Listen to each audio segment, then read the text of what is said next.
Yan, sige, maraming may gusto, no, para makuha yung paano malaman yung CPA. Siguro, share ko yung whiteboard, no. Okay. Nakikita niyo yung screen ko, Tita Glo, yung whiteboard natin. Okay.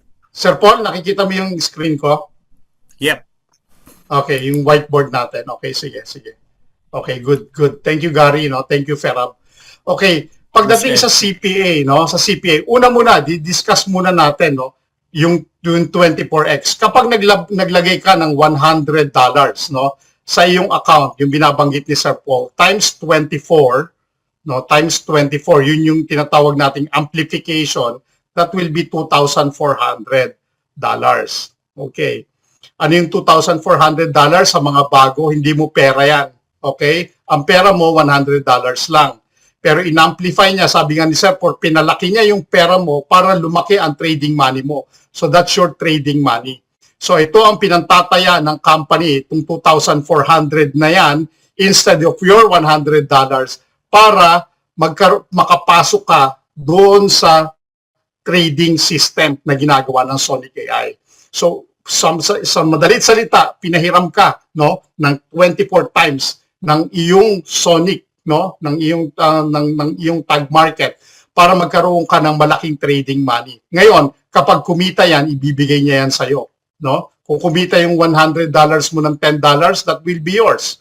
Sa iyo yan, no? Yan yung tinatawag nating amplification. Sabi ni Sir Paul kanina, hanggang June na lang yan. After June, hindi natin alam, baka times 12 na lang yan, yung amplification niya. So, kailangan samantalahin natin na makuha natin yung times 24. Ngayon, yung mga question. Halimbawa, Coach Anton, paano naglagay ako ng $10 ngayon? So, nag-times 24 yan. So, magkano yun? 240. Nagkapera ko, Coach Anton, next year. Halimbawa, magkakapera ko January 2028. Pwede ko bang idagdag yung pera ko dito sa $10? Kunyari, magkakaroon ako, Coach Anton, ng $1,000. Magta-times 24 ba yun? Yes, magta-times 24 siya, provided na i-reinvest. Mag-a-add ka ng investment dito sa $10 mo.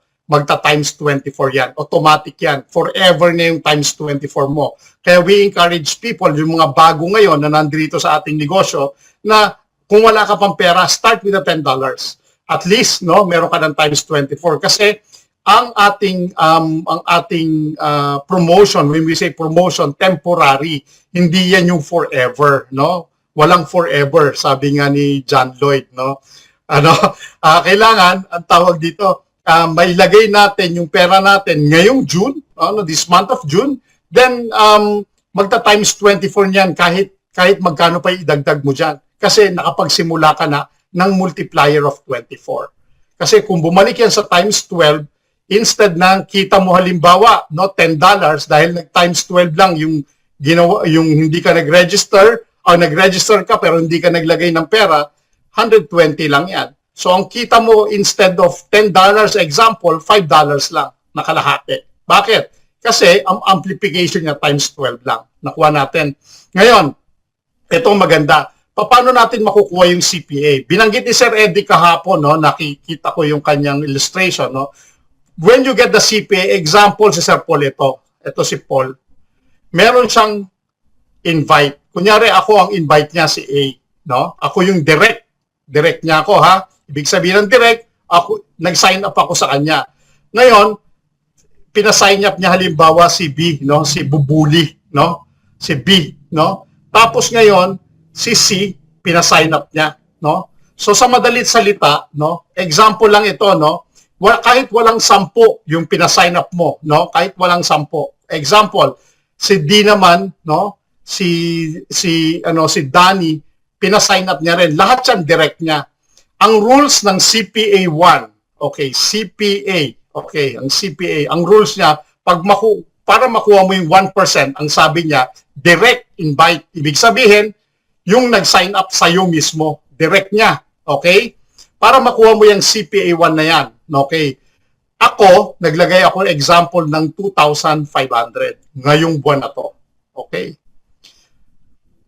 Si B, naglagay din ng 2,500. Okay? Si C, naglagay din ng 2,500. Example ko lang po ito, ha? Okay. Si D, naglagay ng 2,500. So in total, that is $10,000 in total, direct invite. Ang sabi dito, para makakuha ka ng 1% ng CPA mo, kailangan makabuo ka ng $10,000, sabi, sa direct invite mo. Eh nakabuo ka. Kasi tig 2,500 yung direct ni Sir Paul, no? Si A, si Bubuli, si C, at saka si D. Ngayon, makukuha mo ba yung 1%? Makukuha ni Sir Paul yung 1%. Magkano yung 1% of $10,000? Meron siyang $100. Question. Okay. Ang question, Sir, anong mangyayari dito kay A, kay B, kay C, kay D? Okay. Kay A, B, C, and D, unang-una, yung 2,500 niya, alam niyo po ba ang minimum, no? Roughly, minimum na kikitain nito. Wag muna kayo magsulat sa aking board, no? Para hindi tayo magulo, no? Ang roughly minimum na 2,500 na pwedeng makuha ako mismo, it's around maybe sabihin na natin $25 pero mababa yan, no? Daily, no? Pwede akong kumita ng $25 in each. Ngayon, dahil si Sir Paul ang kanyang upline, pwede siya makakuha ng $100 kasi nakabuo ng direct na $10,000. Ngayon, Coach Anton, meron ako, hindi naman tig 2,500 yung nilagay nila eh. Ang nilagay lang nila tig pa 500. It doesn't matter kung nakabuo ka ng 10 tao, example, 10, na puro direct mo, naglagay ng tigwa $1,000, eh 10 times 10. Di $10,000 din yon, may 1% ka. That's every month mo makukuha. That is 1% CPA, no? Ano yung susunod? Ano yung susunod na earnings natin? Dali. 50,000. 50,000. Okay, burahin natin dito. So 1%, nakuha nyo na. Sir Anton, that is calculated monthly, no? Calculated monthly every month. So ibig sabihin po, no? Kunyari, itong month of June, nagpasok ng tigwa 1,000 yung 10 direct mo. Meron ka ng 1% kagad doon. No? Automatic then, yun, 1%. For example, the following month. The following month, it will reset to zero. Okay. The following month, it will reset to zero. Ang sabi ng company, yung particular month lang na yun. Okay? New deposit. Ito, new deposit. Okay, new deposit. Pangalawa, CPA 2. Okay, okay. May ba tayo? Okay. Okay, CPA 2. Yung nakuha ni Sir Eddie. Nakuha ko rin to, no? CPA 2%. No? Ang rules dito, kailangan yung total network mo, hindi kasama yung direct mo, no? Hindi kasama ang investment mo. Okay? Kahit nag-invest ka ng $50,000, hindi siya kasama dito sa CPA 2. Ang pinag-uusapan dito, yung mga direct mo, no? Na nakapaglagay ng $50,000, magkakaroon ka ng 2% of that. Paano yon? Si Sir Paul, ito. Okay. Okay, si Sir Paul. Alright? Kunyari ako yung strong niya, si Anton. No? Meron ako mga downlines down below. Okay. Nakabuo ako, halimbawa, sa down the lines ko, nakabuo ako ng $300,000. Example lang, ha? $300,000. Ang rules ng CPA 2 is 50-50%. No? 50-50 rule. Ibig sabihin, sa strong leg mo, kunyari ako ang strong leg ni Sir Paul, so strong, no? Nakapaglagay ako ng down the line, 300,000. Ang question, Sir, dapat makuha ko ba yung 50,000 na ito na 2%? No, hindi mo pa siya makukuha. Bakit? Sa 50-50 rule, sa 50,000, ang kailangan niyang, dahil pumasok sa, meron akong 300,000 na total deposit ng mga downlines ko, example, 25,000 lang yan. Kahit 300,000 pa yan. Okay? Kahit 300,000 pa yung deposit na yan, hindi ika-count yung 300,000 sa 50-50 rule. So, ibig sabihin, Kung ako ang strong ni Sir Paul, ang ika-count niya lang dyan, 25,000, 25K.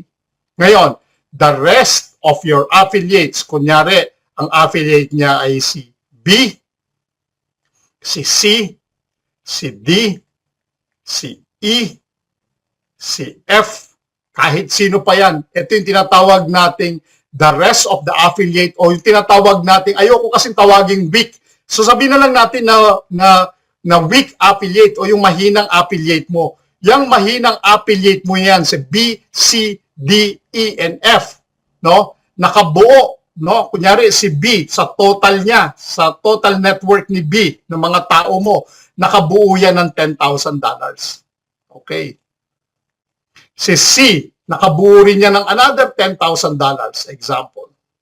Si D, nakabuo lang siya ng $1,000. Si E, nakabuo lang siya ng $2,000. Okay? Si F, ito yung rest of affiliate mo ha. Whether it is a direct or indirect. Ibig sabihin, kung level 1, 2, 3, 4, 5, 6, 7, 8, it doesn't matter. Ang question, total network mo. Lahat ng network mo dyan. So, 10, 10, 10 plus 2, si F, halimbawa, meron siyang 6K, no? Na total direct niya. Total investment ng mga tao niya, 6K. So, magkano yan? 10 plus 10, 20, plus 1K, 21, plus 2K, 23, plus 6K ay $29,000. Ngayon, question, Sir Anton, naka-29 to. Pasok ba siya sa another 50 rule? Yes. Bakit? Sumobra. Sumobra pa ng $4,000, $25,000 yan. Ngayon, makukuha mo yung CPA, 2% mo. Okay? So, magkano ang 2% ng 50,000? That's 1K. Hindi pa ho natatapos dyan. Hindi lang ho 1K ang makukuha mo dyan. Ang makukuha mo pa dyan, sabi sa rules, no? Kapag nakakuha ka ng CPA 1, meron kang 1 share. Okay? Meron kang 1 share. Nakakuha ka ng CPA 1, ha? May 1 share ka pa. Kung ang share halimbawa ay nung nakaraan ay $17, may $17 ka pa. Bukod dyan sa kinita mo, nakuha mo yung CPA 2, may 4 shares ka dyan. Sabi ng company, bibigyan pa kita ng 4 shares, kasama yung $1,000 mo na yan, sa loob ng isang buwan, bibigyan pa kita ng another 4 shares. Okay. Ito maganda. Hindi lang natatapos dyan. Alam niyo po ba yung 1K? Hindi lang 1K ang kikitain mo. Kasi, the more na may pumapasok na pera, hindi lang 25,000. 50-50 rule, yes, 50,000. Inabot yan halimbawa ng 70,000. Kakalculate pa ng company yan. Kaya ang mangyayari, yung 50-50 rule mo, maaari maging 1,500 yan. Maaari maging 2,000 yan. Bakit? Kasi sumobra ka. Ang susunod kasing rule ay 3.5%. No? Ano yung 3.5%? Total network mo with a 50-50 rule, umabot ng $200,000.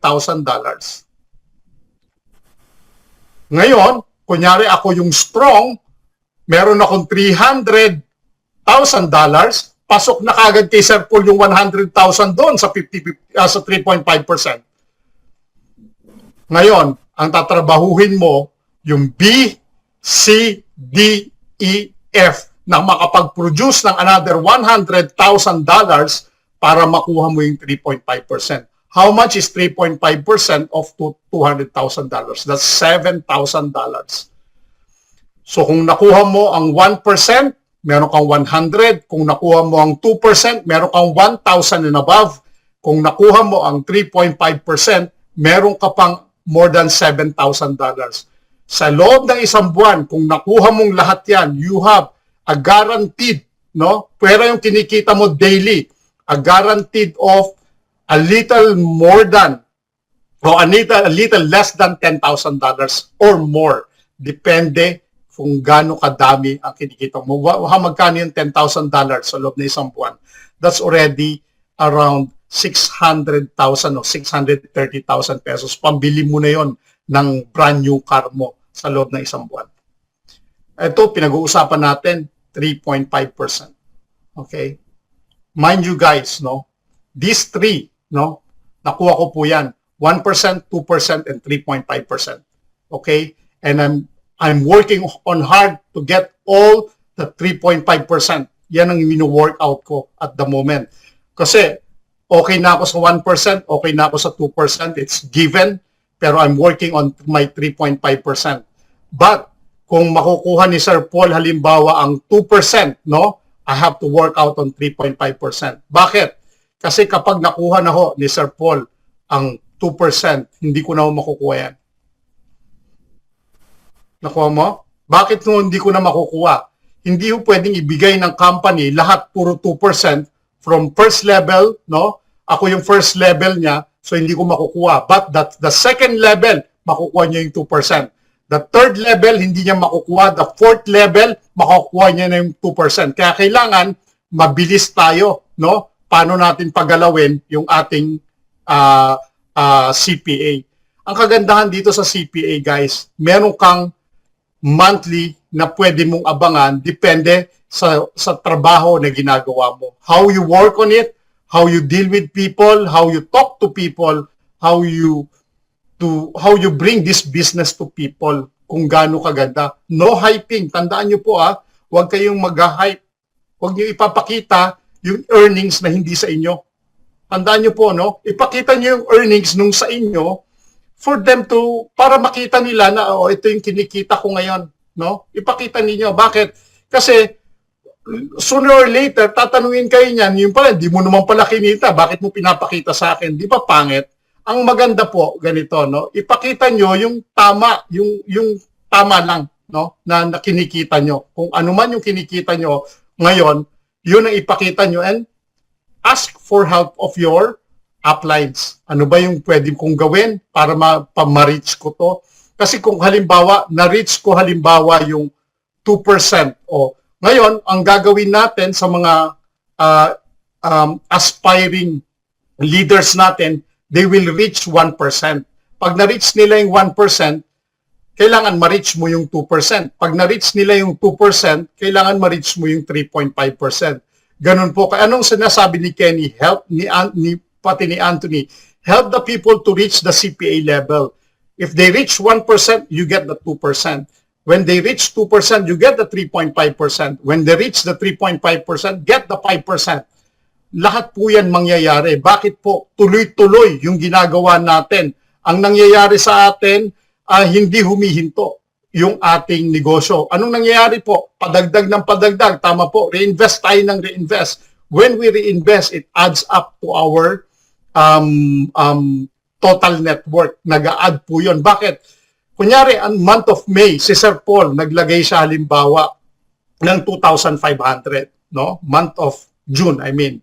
Ngayon, pag nag-reinvest siya sa month of July, that's fresh. Although 2,500, ngayon nag-reinvest siya ng 500 ng month of July, counted na yung 500. And so on and so forth. No? Ganito kaganda yung CPA. No? Sana naintindihan ninyo yung illustration ko ito. Okay? Thank you so much and may God bless us all.